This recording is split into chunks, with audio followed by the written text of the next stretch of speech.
Qani, rебусты шешейік балалар. Бірінші суретте нені көріп тұрмыз? Алма. Qani, оның екі әрпін алып тастасақ? Екі.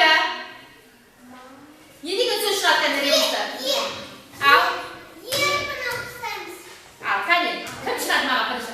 Алма деген сөз жазады. Qani, кім жазады тақтаға маған? Марина шыға ғой. Алма деген сөз әдемелеп жазамыз. Тақтаға шығаны жыл. Алма деген сөз жаза ғой. Тақтамыз. Алма деген сөз әдемелеп жазамыз. Марика. Алма.